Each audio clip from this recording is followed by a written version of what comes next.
His hands right now are focused on clinching, which means they're not focused on guarding. Ilia is focused on that. We like to talk about goals here. Max's goal to intercept Ilia, touch him up, hurt him enough to discourage him, reset him, and just overall control the range and flow of the fight. You see Ilia try to step in and close the distance, and Max is there with that front kick off the back leg. And right, so he's trying to reset him, he's trying to back him up. And sometimes that involves trying to throw damage and strikes too. So he kind of feints off that back leg so he can throw up the lead leg into the head kick. So it's not just touching shots, he's trying to hurt him too. In contrast, Ilia's goal, he also wants to hurt Max Holloway, as we can tell by the result. But yeah, he wants to close the distance, land big shots, and eventually put him away.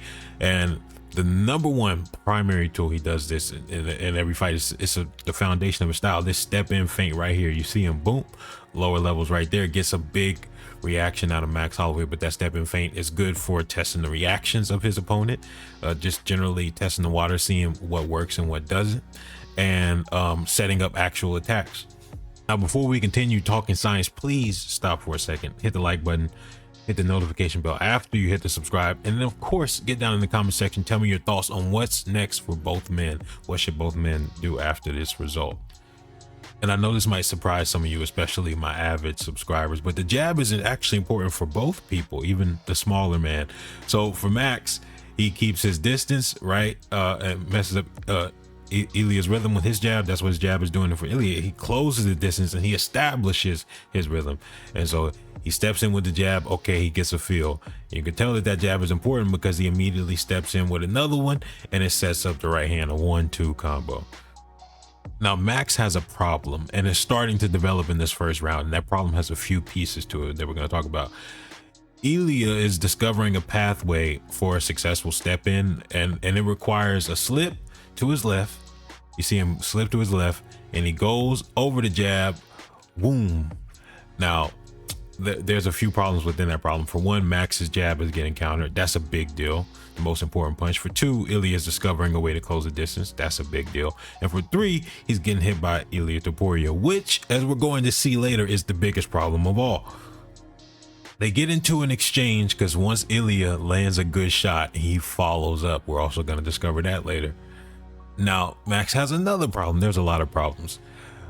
Sometimes he exits, and his exits are a little bit sloppy. He kind of puts his right hand up right there, but we're going to see some instances where he has a much lower probability of putting up his right hand or any guard at all when he exits.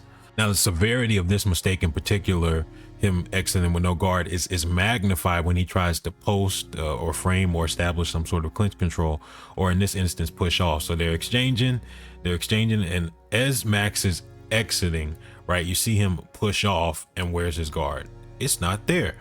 That's going to be a problem. Max starts developing a new line of attack, which is him stumping on that lead thigh of Ilia Topuria, and he does it a lot of times off his lateral movement. We'll look at another example in a second, but that's so effective because Ilia has that boxing stance, and on top of that, he wants to step in, which means if you're stepping in, all the weight is going to be on your lead leg, which magnifies the effectiveness of that attack and stumping on that leg. Oh, another thing, this does two things. For one, it shuts down the step in and stops him from doing it in the short term, like in this example, attack neutralized. The other thing it does is in the long term, it would wear him down and slow down his offense entirely. Again, we see signs of what is to come. Topuria steps in with what seems like a jab, but that's why it's so important to establish that lead hand early, because that lead hand morphs into different forms of success. Here, it's not a jab, it's a guard manipulation, open up a pathway for the right hand, but Max is kind of stepping back and turning into his left hook, so that right hand just barely misses. But then you see Max trying to establish some control with that right hand, and in the process, where's his guard? It's not there. Left hook lands on the exit. Uh-oh, that looks very familiar. Max starts backing up. He waits for Ilia to start approaching him, and he steps on that front foot where Ilia is putting all his weight. So he's as soon as he starts laterally moving, he's waiting for Ilia. As soon as he sees the forward momentum, he intercepts it, and then Max notices that that's getting a big reaction out of Ilia, and so he immediately breaks his rhythm to do it again. And Ilia's like, nope, I'm not gonna let you stump on my lead leg like that. And then he points at him right here, and he's like, oh, don't do that.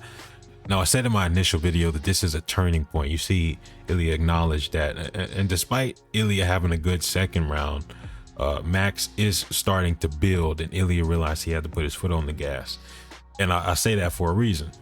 I say that because only a few seconds later, he's about to fully commit to that same offense we saw earlier. Big step in, scoops with the lead hand to open up some space in the guard, and he commits to this right hand fully. His right foot comes off the ground. You can see how powerful it is. He's fully committed to that attack. He's like, I'm finna hurt this dude. After he sees Max get wobbled, he goes on the hunt. Now, what we kept acknowledging earlier is going to become very important. As they exchange, Holloway tries to establish a clinch to land that knee to the body. And so his hands right now are focused on clinching, which means they're not focused on guarding. Ilia is focused on that. And that's how it ends. Now, what's very interesting is it's kind of reminiscent of the Volkanovski situation, where Volkanovski was trying to control with his hands instead of guard with them. And that's what got him slept in a very similar fashion. Now, in my opinion, Ilia is up there with pound for pound the hardest punchers in the UFC with Pereira. And maybe you can make an argument that he even punches harder. I'm not going to do that, but I'll let y'all do that. We got some more advanced boxing science to cover.